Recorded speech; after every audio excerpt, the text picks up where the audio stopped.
Hey Rohit, did you hear what happened to Mr. Acharya's house?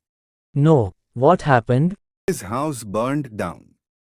It caught fire and everything started burning down before any help could arrive.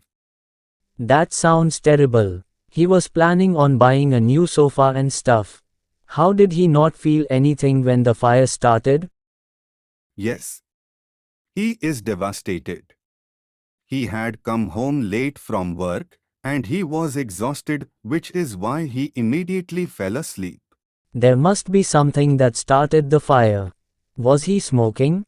Yes, he was smoking a cigarette. Like I said, he was tired and stressed from a long day at work, but the fire did not start because of the cigarette.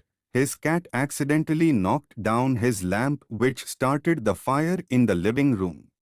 Oh God. Is he alright? Yes, he is. He was burnt a little and he has a few injuries, but he is recovering and will be alright soon.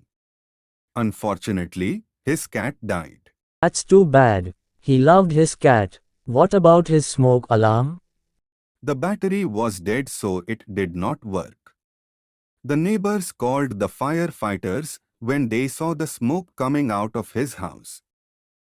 A good battery would have saved his house. True. He had cigarettes, but no battery. He was always too busy with his work to take care of these important things. It happens all the time. Hope he recovers soon. Yes, he was taken to the hospital by the neighbors. I was planning on visiting to visit him today. You should come with me. Yes, sure. That would be nice. Let's pay him a visit. Okay. We will go in the evening. Okay.